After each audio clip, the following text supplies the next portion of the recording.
ሰላም ጤና ይስጥልኝ የወኪል ሚዲያ ተከታታዮቻችን የቀትር ዜናዎችን ይዘንላችሁ ቀርበናል። ኢትዮጵያ ተጨማሪ የብድር ጥያቄ ማቅረቧ ተሰምቷል። የዕዳ መክፈያ ጊዜ እንዲራዘምላት ላቀረበችው ጥያቄ የተሰጣትን ምላሽም እናደርሳችኋለን። በደሞዝ ጭማሪ ሰበብ ዋጋ ያናሩ በርካታ ነጋዴዎች ላይ እርምጃ መወሰዱ ተገልጿል። ወደ አገር እንዳይገቡ ታግደው የቆዩት ሲኖትራክ ተሽከርካሪዎችን የተመለከተ አዲስ መረጃ ወጥቷል። አብራችሁን ስትቆዩ ወደ እናንተ የሚደርስ ይሆናል። ቻናላችንን ሰብስክራይብ በማድረግ እስከ መጨረሻው ቆይታችሁ ከኛ ጋር ይሁን። በአዲስ አበባ ከተማ በርካታ ቦታዎች ለሊዝ ጨረታ ቀረቡ። የአዲስ አበባ ከተማ አስተዳደር በ8 ክፍለ ከተሞች የሚገኙ 384 ቦታዎችን ለሊዝ ጨረታ ማቅረቡ ተገልጿል። ለሰባተኛ ጊዜ ለሚከናወነው በአሁኑ የሊዝ ጨረታ የተካተቱ መሬቶች በቦሌ ለሚኩራ፣ የካ፣ ንፋስ ስልክ ላፍቶ፣ አቃቂ ቃሊቲ፣ ኮልፌ ቀራኒዮ፣ አዲስ ከተማና ጉለሌ ክፍለ ከተሞች የሚገኙ ሲሆን እነዚህ ከተሞች ባለፈው ዙር ከቀረቡት በ252 ያህል ብልጫ አላቸው። በአሁኑ ዙር መጫረት የሚፈልጉ ግለሰቦች የጨረታ ሰነዱን እስከ ጥቅምት 14 2018 ድረስ መግዛት እንደሚችሉ የአዲስ አበባ ከተማ የመሬት ልማትና አስተዳደር ቢሮ አስታውቋል። ተጫራቾች መሬቶቹ የሚገኙበት ቦታ ድረስ በመሄድና አጠቃላይ የቦታዎቹን ሁኔታ በማየት ዋጋ ማቅረብ እንዳለባቸው ቢሮው ሰኞ ባወጣው የጨረታ ማስታወቂያ ላይ አመልክቷል። ዘገባው የኢትዮጵያ ኢንሳይደር ነው። በደሞዝ ጭማሪ ሰበብ ዋጋ ያናሩ ከ50 ሺህ በላይ ነጋዴዎች ላይ እርምጃ ተወሰደ። ለመንግስት ሰራተኞች ደሞዝ ተጨምሯል በሚል ሰበብ ዋጋ ያናሩ 57212 ነጋዴዎች ላይ ህጋዊ እርምጃ መወሰዱን የንግድና ቀጠናዊ ትስስር ሚኒስቴር አስታወቀ። ይህ የተገለጸው የንግድና ቀጠናዊ ትስስር ሚኒስቴርና የተጠሪ ተቋማት የ2018 በጀት ዓመት የአንደኛ ሩብ ዓመት እቅድ አፈጻጸም በገመገሙበት ወቅት ነው። በሚኒስቴር መስሪያ ቤቱ የንግድ ስርዓትና ላይሰንሲንግ ዘርፍ ሚኒስትር ዴኤታ ዶክተር አብዱል ሐኪም ሙሉ ባቀረቡት ሪፖርት በሩብ ዓመቱ ንግድን ስርዓት ለማስያዝ የተለያዩ ስራዎች ሲከናወኑ መቆየታቸውን አብራርተዋል። በዚህም ለመንግስት ሰራተኞች ደሞዝ ተጨምሯል በሚል ሰበብ ዋጋ ያናሩ 57212 ህገወጥ ነጋዴዎች ላይ እርምጃ ተወስዷል ብለዋል። ወደ አገር እንዳይገቡ ታግደው የቆዩት ሲኖትራክ ተሽከርካሪዎች እንዲገቡ ተፈቀደ። የትራንስፖርትና ሎጂስቲክስ ሚኒስቴር በ2017 ዓ.ም የቻይና ስሪት ሲኖትራክ የጭነት ተሽከርካሪዎች በጥራትና በቴክኒክ ጉድለት ምክንያት ወደ አገር ውስጥ እንዳይገቡ ጥሎት የነበረውን እገዳ በማንሳት እንዲገቡ ፈቅዷል። ሚኒስቴሩ ሰኞ ጥቅምት 3 ቀን 2018 ዓ.ም ለጉምሩክ ኮሚሽን በጻፈው ደብዳቤ ከሲኖትራክ ተሽከርካሪዎች ጋር ተያይዞ ይቀርብ በነበረው የጥራትና የቴክኒክ ጉድለት ሳቢያ በሰው ሕይወትና በንብረት ላይ እየደረሰ ያለውን አደጋ ከአምራች ኩባንያ ጋር ውይይት መደረጉንና መግባባት ላይ መደረሱን አስታውቆ ነበር። ከ5 ወራት በኋላ በተጻፈው ደብዳቤ ሚኒስቴሩና ከኩባንያው ባደረጉት ስምምነት መጠኑን የማስተካከል ስራ መጀመሩን ያስታወቀው ከሚኒስቴሩ የወጣው ደብዳቤ እገዳው ተነስቶ ማስገባት መፈቀዱን አስታውቋል። ሁለቱ አካላት ባደረጉት ውይይት የሲኖትራክ ኩባንያ የቴክኒክ ችግር ያለባቸውን ተሽከርካሪዎች ስታንዳርዳቸውን ለማሟላት ቃል መግባቱን ያስታወቀው መስከረም 30 ቀን 2018 ዓ.ም ነበር። በመሆኑም ከጥቅምት 3 ቀን 2018 ዓ.ም ጀምሮ አገር ውስጥ የገቡት ተሽከርካሪዎች ላይ ማስተካከያ መደረግ እንዳለበት ስምምነት መደረሱንና ከዚህ ቀደም የተገዙና ወደ አገር ውስጥ ለማስገባት በሂደት ላይ ያሉትን ለማስገባት እንዲችሉ የማስገቢያ ፈቃድ መስጠት መጀመሩን ተገልጿል።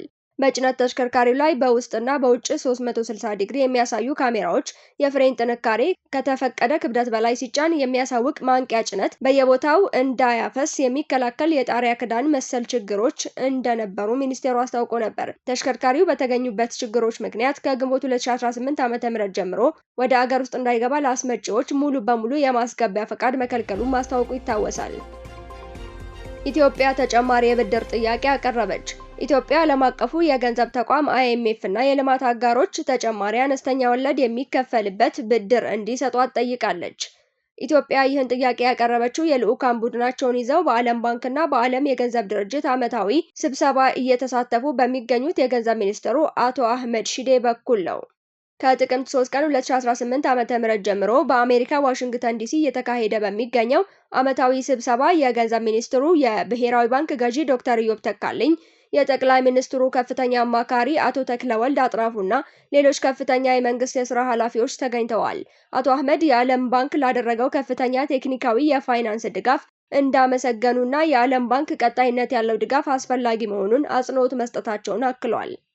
የዓለም ባንክ የምስራቃዊና ደቡባዊ አፍሪካ ምክትል ፕሬዝዳንት በበኩላቸው በኢትዮጵያ ለኃይል ማስፋፊያ፣ ለአነስተኛ አርሶ አደሮች ምርታማነት ፋይናንስና ትስስር ለመጨመር ጥራት ያለው የሰው ኃይል ወደ ስራ እንዲገባ አነስተኛ አምራቾችን ለመደገፍ ስራዎች ይከናወናሉ ማለታቸው ተገልጿል።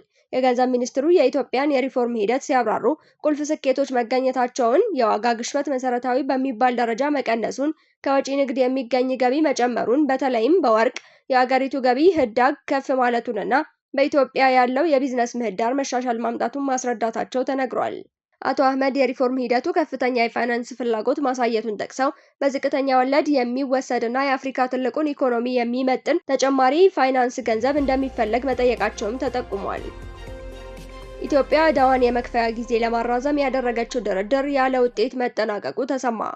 ኢትዮጵያ በዩሮ ቦንድ የተበደረችውንና እንደ አውሮፓ አቆጣጠር በ2024 ተከፍሎ መጠናቀቅ የነበረበትን ከ1 ቢሊዮን ዶላር በላይ የውጭ ዕዳዋን መልሶ በማዋቀር የክፍያ ጊዜውን ለማራዘም ያካሄደችው ድርድር ያለ ውጤት መጠናቀቁ ተገለጸ። የኢትዮጵያ የገንዘብ ሚኒስቴር እንደ አውሮፓ አቆጣጠር በ2024 ተከፍሎ መጠናቀቅ የነበረበትን ከ13 ዓመታት በፊት በዩሮ ቦንድ ሽያጭ የተበደረችውን 1 ቢሊዮን ዶላር እና ከ6.6 በመቶ በላይ ወለድ ያካተተ ዕዳ መልሶ ማዋቀር በሚቻልበት ሁኔታ ላይ ቦንዱን ከገዙት ቡድን ጊዜያዊ ኮሚቴ ጋር ውይይት ሲካሄድ መቆየቱን አስታውቋል። ኢትዮጵያ ያለባት ሳይከፈል የተዘለለ ወለድን ሳይጨምር ያለባት አጠቃላይ 1 ቢሊዮን ዶላር ዕዳ በ16 በመቶ ቅናሽ ተደርጎበት ወደ 840 ሚሊዮን ዶላር ዝቅ እንዲደረግላት እና ይህንን መልሶ የተዋቀረ ዕዳ እንደ አውሮፓ አቆጣጠር ከ2026 ጀምሮ በ5 ዓመታት ውስጥ በ8 እኩል የክፍያ ፕሮግራሞች ለመክፈል እንዲወሰንላት የመጀመሪያ ጥያቄ ማቅረቧን የገንዘብ ሚኒስቴር በመግለጫው አስታውቋል። ይሁንና የአበዳሪዎቹን ቡድን የሚወክለው ጊዜያዊ ኮሚቴ ኢትዮጵያ ያቀረበችውን ጥያቄ ባለመስማማት ራሱ ያዘጋጀውን የዕዳ ማሸጋሸጊያና መልሶ ማዋቀሪያ ሰነድ እንዳቀረበ መግለጫው ያስረዳል። በዚህም መሰረት አበዳሪዎቹን የወከለው ጊዜያዊ ኮሚቴ ያልተከፈለ ወለድን ሳይጨምር ኢትዮጵያ ባለባት 1 ቢሊዮን ዶላር ዕዳ ላይ የ10 በመቶ ቅናሽ በማድረግ አጠቃላይ ዕዳውን ወደ 900 ሚሊዮን ዶላር ለማውረድ ይህንንም እንደ አውሮፓ አቆጣጠር ከ2026 ጀምሮ በዓመት 300 ሚሊዮን ዶላር እኩል ክፍያ በመፈጸም እንደ አውሮፓ አቆጣጠር በጁላይ ወር 2029 እንድታጠናቅቅ የሚል ሰነድ ማቅረቡን መግለጫው ጠቁሟል። ከዚህ በተጨማሪ ቀደም ባሉት ዓመታት ሳይከፈል የተዘለለውን ወለድ እንደ አውሮፓ አቆጣጠር እስከ ጃንዋሪ 2026 ከፍላ እንድታጠናቅቅና በቀሪው ዕዳ ላይ የሚኖረውን ከ6.6 በመቶ በላይ ወለድ እስከ ጁላይ 2029 ድረስ በየዓመቱ እንዲከፈል የሚጠይቅ ሰነድ አቅርቧል ተብሏል። የቀድሞው የኬንያ ጠቅላይ ሚኒስትር ራይላ ኦዲንጋ ባጋጠማቸው የልብ ህመም በ80 ዓመታቸው ከዚህ ዓለም በሞት ተለዩ። የቀድሞው የኬንያ ጠቅላይ ሚኒስትር ራይላ አሞሎ ኦዲንጋ ባጋጠማቸው የልብ ህመም በ80 ዓመታቸው ከዚህ ዓለም በሞት መለየታቸው ተዘገበ። ራይላ የአዋቂነት ዘመናቸውን አብዛኛውን በፖለቲካ እንቅስቃሴዎች ያሳለፉ ሲሆን ለዲሞክራሲያዊ ስርዓት በመታገል 8 ዓመታትን በእስር ላይ አሳልፈዋል። የኬንያ ፕሬዝዳንት ለመሆን ለ5 ጊዜያት ያህል የሞከሩት ራይላ ግባቸውን ፈጽመው ማሳካት አልቻሉም። ራይላ ኦዲንጋ በህንድ በሚገኝ የአዩርቬዲክ ጤና ክሊኒክ በሕክምና ላይ እያሉ ማረፋቸውን የአካባቢው ፖሊስ አስታውቋል። ኦዲንጋ ከኬንያ ከፍተኛ የፖለቲካ ስርወ መንግስት ቤተሰብ የመጡ ቢሆንም ራሳቸውን ተቃዋሚና አመፀኛ መሪ አድርገው ያቀርቡ እንደነበር ኤኤፍፒ ዘግቧል።